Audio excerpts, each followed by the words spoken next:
నమస్తే, welcome to Suman TV. నేను పద్మిని. ప్రస్తుతంతో పాటు ఫౌండర్ అండ్ డైరెక్టర్ ఆఫ్ ఇపియాన్, అలాగే chief of pain medicine doctor Sudheer దారా గారు మనతో పాటు ఉన్నారు. మాట్లాడదాం. సార్ నమస్తే. సార్ నమస్తే అమ్మా. డాక్టర్ గారు, ఆఫ్టర్ కోవిడ్ రకరకాల ఏమంటారు పర్సెప్షన్స్ కానీ లేకపోతే రకరకాల థియరీ వచ్చేసింది బోర్డు మీదకి. అదేంటి అంటే కోవిడ్ వచ్చి వెళ్ళిన తర్వాత మా బాడీలో చాలా మార్పులు వచ్చాయి ఒకటి, అలాగే వ్యాక్సినేషన్ తీసుకోవడం వల్ల కూడా చాలా సైడ్ ఎఫెక్ట్స్ వచ్చాయి అనేది కామన్ పీపుల్లో ఉన్నటువంటి ఒక థాట్ ప్రాసెస్. సో అసలు కోవిడ్ వచ్చిన తర్వాత హిప్ మీద చాలా ఇంపాక్ట్ చూపించింది. హిప్ పెయిన్ అనేది ఎక్కువ ఉంది, చాలా మంది కంప్లైంట్ చేస్తున్నారు. ఎందువలన నిజంగా కోవిడ్ ఏమైనా రోల్ ప్లే చేసిందా? సో కోవిడ్ అన్నది ఒక viral infection. Any viral infection joints మీద ఎఫెక్ట్ చేస్తుంది. మీరు చూడండి, చాలామంది సార్ నాకు జాయింట్ పెయిన్ సార్, మోకాలు నొప్పి, shoulder pain, neck pain, chikungunya వచ్చింది అప్పటి నుంచి నాకు వస్తుంది. చికెన్ గున్యా టైం చెప్పరు కానీ అప్పుడు చికెన్ గున్యా వచ్చింది కదా సార్, అప్పటి నుంచి నొప్పి సార్ అంటారు. డెంగ్యూ ఫీవర్ వచ్చింది సార్, అప్పటి నుంచి నొప్పి అంటారు. ఇట్లాగా వైరల్ ఇన్ఫెక్షన్స్ ఏవి వచ్చినా కూడాను అవి జాయింట్స్ మీద బాగా ఎఫెక్ట్ చేస్తాయి. కానీ అవి ఎఫెక్ట్ చేస్తాయి కానీ ఒక జాయింట్ని ఈ కోవిడ్ కరోనా వైరస్ బాగా తీవ్రంగా ఎఫెక్ట్ చేసింది. ఆ జాయింట్ ఏంటంటే హిప్ జాయింట్. అలా ఇలా సెలెక్ట్ చేసుకుంది హిప్ ని? అది తెలియదు మనకి.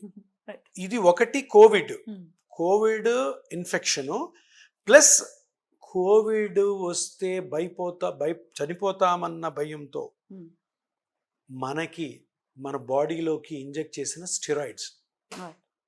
ఎందుకంటే హిప్ జాయింట్ డిస్ఫంక్షన్ ఒకటి ఉంది, దాన్ని avascular necrosis of hip joint అంటారు. అది మొదటి కారణము ఈ కోవిడ్ తర్వాత కోవిడ్ ఇన్ఫెక్షన్ విత్ స్టెరాయిడ్ అయితే, రెండో కారణము స్మోకింగ్ అయితే, మూడో కారణము దానికి దెబ్బ తగలడం. సో కోవిడ్ తర్వాత ఈ ఏవాస్కులర్ నెక్రోసిస్ వచ్చి హిప్ జాయింట్తో బాధపడే వాళ్ళు దగ్గర ఒక 2-3% ఉన్నారు ఇది మన పాపులేషన్. సో నేనే దగ్గరగా ఒక 300-400 ఏవియన్ హిప్లు కోవిడ్ తర్వాత, కోవిడ్ వల్ల ప్లస్ కోవిడ్ స్టెరాయిడ్స్ వాడడం వల్ల వచ్చిన కేసెస్. ఏం చేస్తుంది ఈ స్టెరాయిడ్ అంటే, స్టెరాయిడ్స్ ఇచ్చినప్పుడు ఏం చేస్తుంది అంటే, ఇప్పుడు హిప్ జాయింట్లో హిప్ బాల్ ఉంటుంది, కప్ ఉంటుంది. ఇది కప్, ఇది హిప్ బోన్, ఇదేమో ఫీమర్ బోన్. ఈ బాల్ ఉంది కదా, బాల్ అండ్ సాకెట్ అంటారు, లేదా బాల్ అండ్ సాసర్ అంటారు. మూమెంట్స్ ఇట్లా దీనికి మధ్యలో గ్యాప్ ఉంటే ఫ్రీ మూమెంట్ ఉంటుంది. ఈ కోవిడ్ స్టెరాయిడ్ వల్ల ఈ హెడ్కి బ్లడ్ సప్లై పోతుంది. ఈ హెడ్కి బ్లడ్ సప్లై ఎప్పుడైతే పోతుందో ఇది చచ్చిపోతుంది, హెడ్ పోతుంది, నెక్రోస్ అయిపోతుంది. Avascular necrosis. వాస్కులర్ అంటే బ్లడ్ సప్లై, ఏ అంటే బ్లడ్ సప్లై లేకపోవడం, నెక్రోసిస్ అంటే కొలాప్స్ అయిపోవడం, అది పోతుంది. ఇప్పుడు ఏదైనా ఫింగర్కి బ్లడ్ సప్లై పోతే నల్లగా అయిపోతుంది, అది అయిపోయినప్పుడు ఇది వెళ్ళి దీని మీద పడుతుంది. సో గ్యాప్ పోతుంది, మూమెంట్ ఉండదు, కాలు కదపలేరు, కదిపితే నొప్పి, నడిస్తే నొప్పి, కూర్చుంటే నొప్పి, కూర్చొని లేస్తుంటే నొప్పి. This is called avascular necrosis. ఇంతకుముందు కోవిడ్ ముందు ట్రామా, దెబ్బ తగిలితే వచ్చేది స్టెరాయిడ్స్. అంటే ఆస్మాటిక్ పేషెంట్స్ స్టెరాయిడ్స్ ఎక్కువ వాడతారు, వాళ్ళలో వచ్చేది. లేదంటే కొన్ని ఆటోఇమ్యూన్ డిసీజెస్లో స్టెరాయిడ్స్ వాడుతుంటారు, వాటిలో వచ్చేది. స్మోకింగ్ వల్ల వచ్చేది. ఇప్పుడు కోవిడ్ వచ్చిన తర్వాత 4వ కారణం యాడ్ అయింది, ఇది కోవిడ్ విత్ స్టెరాయిడ్. సో దీనికి బేసికలీ ఇంకొక చాలా ఇంపార్టెంట్ పాయింట్ ఇది, ఇవన్నీ కూడాను కోవిడ్ తర్వాత స్టెరాయిడ్స్ వాడిన యంగ్ పేషెంట్స్ వచ్చారు. 20 నుంచి 30-31 వరకు. నేను చేసిన ఒక 300-400 కేసుల్లో 99% యంగ్స్టర్సే. ఓల్డ్ ఏజ్లో ఎందుకు రాలేదు తెలియదు. ఓల్డ్ ఏజ్లో కూడాను చాలామంది స్టెరాయిడ్స్ తీసుకున్నారు. 45, 50, 60, 70, 80 వాళ్ళకి ఎక్కువ మంది కనపడలేదు. ఎక్కువ యంగ్స్టర్స్లో సివియర్గా ఒక 2-3 మంత్స్లోనే హిప్ జాయింట్ మొత్తం పోయి మూమెంట్ లేక, నా దగ్గర అయితే దగ్గర ఒక 100-150 మంది పెళ్ళి గిట్టుకున్నారు. పెళ్ళి ఫిక్స్ అయింది, కోవిడ్ వచ్చింది. కోవిడ్ ఏం పెద్ద వాళ్ళని సదాయించాలి కానీ హాస్పిటల్ అడ్మిట్ అవ్వడం, స్టెరాయిడ్స్ రోజు 1 గ్రామ్ 2 గ్రామ్స్ మెథైల్ప్రెడిజోల్ ఇవ్వడం, దాంతో పోయింది. ఇంకా పెళ్ళి ఫిక్స్ అయింది, ఎంగేజ్మెంట్లు అయిపోయి, కొందరికి ఫిక్స్ అయిపోయినాయి, కట్న కానుకలు మాట్లాడుకున్నారు, పెళ్ళి ఇదేం హిప్ వచ్చింది. ఇప్పుడు కుంటుతుంటే అరే ఇంతకుముందు పెళ్లి చూపుల్లో బాగానే ఉన్నాడు, ఇప్పుడేం కుంటుతున్నాడు, ఇతనికి ఏం జబ్బులు ఉన్నాయి అని చెప్పి పాపం వాళ్ళు వచ్చి. ఇంకోటి ఏమంటే, దీనికి సర్జరీ చేయలేము, అంత చిన్న వయసులో సర్జరీ చేస్తే ఎట్లా? సర్జరీ చేసి ఇంప్లాంట్స్ పెడితే రేపొద్దున ఆ ఇంప్లాంట్ ఎన్ని సంవత్సరాలు ఉంటుంది తెలియదు. సో ఏవాస్కులర్ నెక్రోసిస్కి ఆ టైంలో కోవిడ్లో, అంటే అంతకుముందు కూడా తక్కువ వాడేవాళ్ళం, ఎందుకంటే తక్కువ కేసులు ఉండేవి.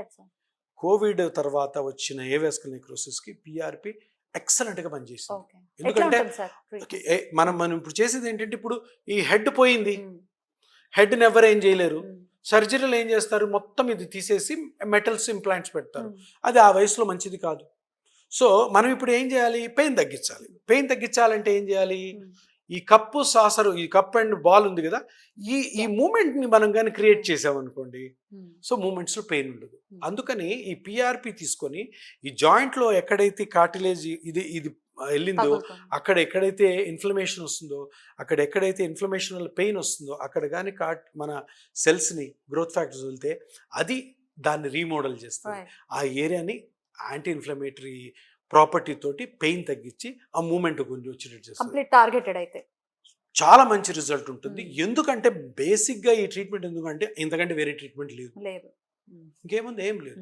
సర్జరీ ఎవరు ఒప్పుకోరు 20-25 30-31 ఇయర్స్ లోకి, చేయకూడదు కూడా. సో ఇది అంటే ఇంత ముందు కూడా ఉంది, కాకపోతే కోవిడ్ వచ్చిన తర్వాత ఈ ట్రీట్మెంట్ బయటకు వచ్చి ఈ ఇంకోటి కోవిడ్ వల్ల వచ్చిన ఏవాస్కులర్ నెక్రోసిస్ చిన్న వయసులో వచ్చింది. సో సర్జన్స్ కూడా అంత ఇష్టపడరు. అరే ఇప్పుడు చేసామనుకో, తర్వాత 5 ఇయర్స్కో 10 ఇయర్స్కో 15 ఇయర్స్ ఉంది అనుకోండి ఇంప్లాంట్, అప్పటికి ఆ పిల్లోడికి 40-45 ఉంటాయి. దాని తర్వాత పరిస్థితి ఏంటి, ఏం చేయలేము. రివిజన్ సర్జరీ ఇంపాసిబుల్, ఎందుకంటే మెటల్స్ అన్ని సిమెంటే అతికిచ్చుంటారు. రివిజన్ సర్జరీ చేయాలంటే అందులో టాప్ మోస్ట్ సర్జన్స్ ఉండాలి, రివిజన్ చేసే సర్జన్స్ ఉండాలి. అది చేసినా కూడాను నార్మల్ జాయింట్లో ఉండదు కాబట్టి అవాయిడ్ చేయడం బెటర్. కాని పక్షంలో మనం దాని గురించి ఆలోచించాలి, కానీ దానికంటే ముందు ఒక మంచి ఆల్టర్నేటివ్ ఉంది కాబట్టి పిఆర్పి చాలా బాగా పనిచేస్తుంది. And this is the only option and also very effective option. దీనికి ఎన్ని సెషన్స్ పడుతుంది సార్? దీనికి మోస్ట్లీ అంటే మన దగ్గరకు వచ్చేసరికి అది గ్రేడ్ 4 లో ఉంటుంది.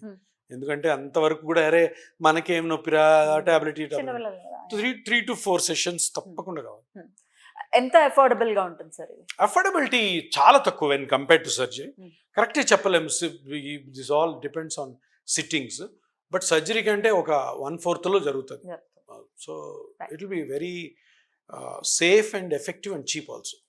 మరి ఈ సమస్యతో డెఫినెట్ గా బాధపడుతున్న వాళ్ళు చిన్న వయసే కదా అని అసలు దాన్ని don't take it for granted. So definite గా దానికి ఒక మంచి ఆల్టర్నేటివ్ ఉంది కాబట్టి పిఆర్పిని డెఫినెట్ గా ట్రై చేయండి. Right sir, thank you so very much. నమస్తే.